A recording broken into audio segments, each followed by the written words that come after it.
अस्सलाम वालेकुम, सत श्री अकाल। उम्मीद करता हूँ आप सब दोस्त ठीक ठाक होंगे। मैं हकीम सरदार प्रीतम सिंह। आज एक दो दोस्तों ने पूछा था कि मौसम तब्दील हो रहा है और उनके लिए कोई खांसी नज़ले ज़ुकाम के लिए कोई टोटका दस दिए, घरेलू टोटका। तो चलो आपके लिए एक टोटका दस देते हैं। बड़े आसान सा तरीके से आपने बनाना है, घर में किचन में बना सकते हो।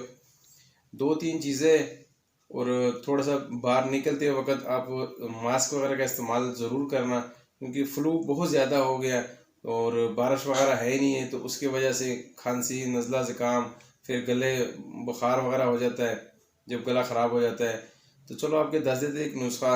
आप लोगों ने लेना है 2 से 3 ग्राम दालचीनी लेनी है, और पनीर रोटी लेनी है 2 से 3 ग्राम, सुंड लेना है एक आधा, और खुश्क पुदीना लेना है। ये 4 चीज़ें लेनी है, और आधा गिलास पानी लेना है, गिलास पानी लेना है।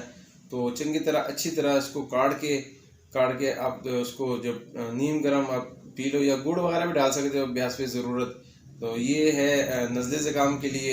अगर किसी को शदीद खांसी होगी उसके वजह से, तो पनीर रोटी और सौंफ और साथ काकड़ा सिंगी, ये 3 चीज़ें सफ़ूफ बना लेना है, और आधी चमची सुबह आधी शाम खाना है। ये खांसी के लिए बेहतरीन नुस्खा है। अगर किसी को भी खांसी हो या बच्चे को भी खांसी हो, उसको चुटकी के बराबर भी दे सकते हो।